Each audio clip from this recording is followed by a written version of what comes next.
Hi, this is Melissa with the Arizona Hockey Union giving you a training on how to do live scoring in the Sports Engine websites. So we're going to start with our President's Day tournament. First, you're going to need to log in to the site. Each computer that you'll be live scoring from will have a sticky on it that'll tell you the login and password. It should be right there. If for some reason it's not on the computer, there is a booklet that will be in the scorekeeper's box that will have a list for each venue and each sheet of ice login information. So you just need to log in. I'm already going to log in as myself.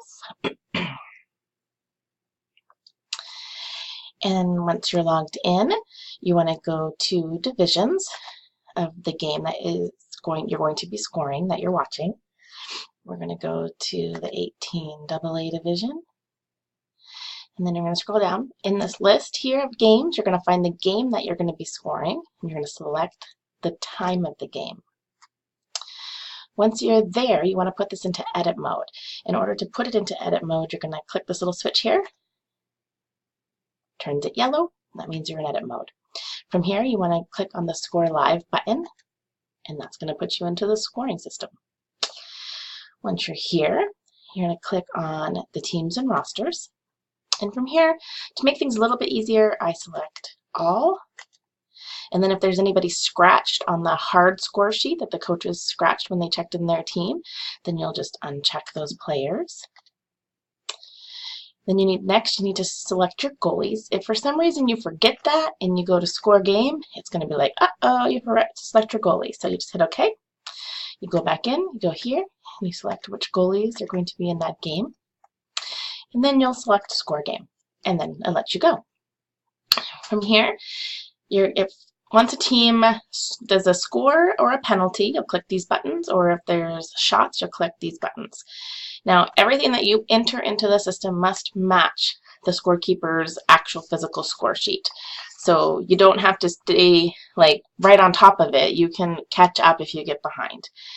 And at the end of the game, before you finalize, you want to make sure that all your shots, goals, and penalties match. So we'll say if you want somebody scores, you'll click goal. Then you'll select the team that got the goal. Then you're going to select the player that got the goal, player that got the assist, and if there's a second assist, the period that you're in, and then what time of the goal, and then was it even strength or a power play? Even strength, or if your team was the scoring team was on a power play, you'd hit power play. If they were shorthanded, you would hit shorthanded. If it's a major power play, which would be like a 5-on-3, you would click that. So we'll say this one's even strength. You can ignore this plus players, minus players. We're not keeping track of any of that. And then you'll hit next. And then if a team gets a penalty, you'll hit penalty. You'll select the team that got the penalty. You'll select the skater that got the penalty. Usually it's served by the same player. Only time that you would have it served by a different player would be, say, if it was a bench minor. And then for here, you just would select bench. Or if you were recording a misconduct penalty where a player gets a 2 and 10 for like head contact or whatever, then you're going to enter those as two separate penalties, and I'll show you how to do that. So we'll say that this is a 2 and 10 penalty. We'll say that this is a penalty for head contact. So the skater, served by the skater. For the infraction, you're going to head contact. I'm going to say it was in the first period at 6:22. This one we're going to enter as the 2-minute. So it's the 2-minute, and it does result in a power play because he's going to be taken out of play. Then we want to enter the second half, the 10-minute piece. So you're going to enter penalty again, and it was Portland. It was number 1. I can't remember if I said number 1 or number 7. What was it? Yeah, number 1. And then this time it's going to be served by number 2. And then we're going to use the same thing. Head contact, and then in the first period, same time, this time we're going to click misconduct. Now there's two different kinds of 10 minutes. There's the misconduct or there's the game misconduct. If it's a game misconduct, the player that got the penalty is going to be kicked out of the game and get a game suspension from the next game. If it's just a straight 2 and 10, that's a misconduct. So that's what this one is. If you're not clear on what type of penalty it is, you can talk with your scorekeeper. They'll definitely be able to answer the question about that. Same if it's a difference between a game, like a match penalty or something else. But for the most part, you're going to be using this 2 minute and possibly the 10 minute. It's very rare that you'll do a 5 minute. And if they were to get 2 2-minute penalties, you can either enter them twice for what the penalty was, a 2 minute for tripping plus a 2 minute for whatever else they would have got the penalty for, or you can just enter it once and click double minor. This one does not result in a power play because it's the 10 minute. Another player will not be leaving the ice. So you'll hit no power play and then hit next play. And then say that the Knights score on that power play. You're going to hit goal.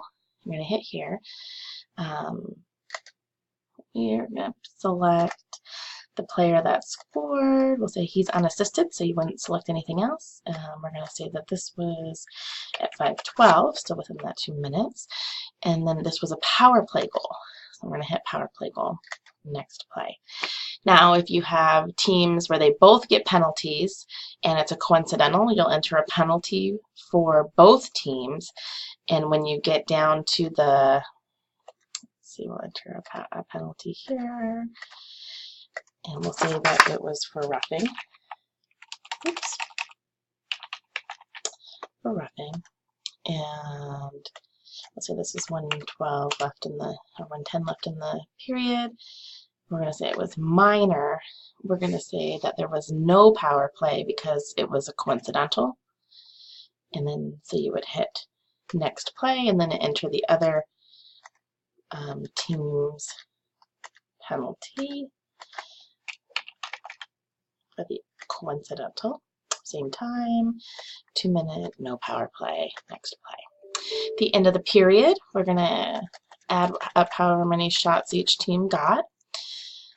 And then we're going to start a new period, next play. It automatically puts you into the second period here. Now, say that there's a penalty shot. So you would hit goal. We'll say that's going to be the Knights. He scores. And there should be a way here. Well, I guess not. How to do a penalty shot. I guess it would just be a regular goal. It doesn't give you an option to choose penalty shot, so I guess nothing to show you there. Did give me the option, though, if it was a goal on an empty net. Say they pulled their goaltender for some reason, you would click empty net. And then that would be on a power play.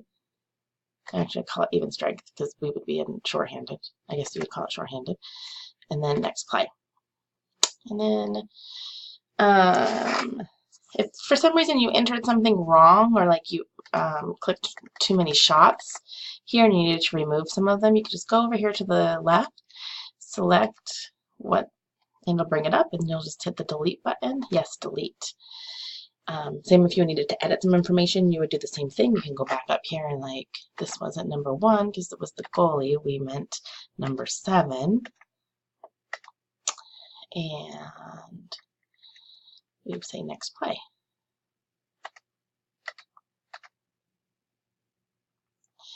And then this one, we're going to change this also to number 7. Next play. All right, next play. So we're out of there. And all of these plays have saved on the side. They've turned from red to green. We're going to go to the start a new period. Now we're going to go into the third period. So shots, keep those going. Again, if there's a goalie change, you'll hit goalie change. We'll hit, say Portland wants a goalie change. We're going to put in the other goalie and at what time. We're going to say the third period, and we'll start it at 15 minutes into the third period. Oops. Next play. And that way now anytime that you register a shot after that, it's going to go to the new goalie. So that'll help with their save percentages. At the end of the game, if all your shots are the same and the goals are the same, you've looked over here and made sure that you recorded all your penalties, everything's good. I don't think there was anything else. Oh, if you do go into overtime, say that this was tied at the end of the game and the game does have an overtime, you would start a new period and hit next, and it would automatically put you into a 5-minute overtime. If for some reason you needed to change this, you're going to go over here to Menu, Game Settings. So you accidentally hit next period and if there wasn't an overtime, you would just hit delete there. So it's still back to the 3 periods. And then you go back to scoring game. I should have deleted that out. I don't know why I didn't. Okay, well, I guess that will save game details. Not well. And then go back to score game. And we're not going to track anything that's face-offs, turnovers, hits. If it goes to a shootout, basically it's the same thing. Who was the shooter? Who was the goalie? Did they get the goal or did they miss the goal? You would just track it. It's super easy. It's really just kind of click the button and see. Can't mess anything up, so if you accidentally hit something, you can always get out of it by going down to the bottom here, like this where it says shootout, and you're just going to hit delete, and it'll get rid of it, no problem. Once you're all said and done, your shots match the score sheet, your goals match the score sheet, and then you're going to hit finalize game. Hit here, and you're going to enter your initials or your last name, either way, and then you'll click finalize game. I'm not going to do that because I don't want to actually finalize this since it's the live game for this current tournament. And that's how you do live scoring.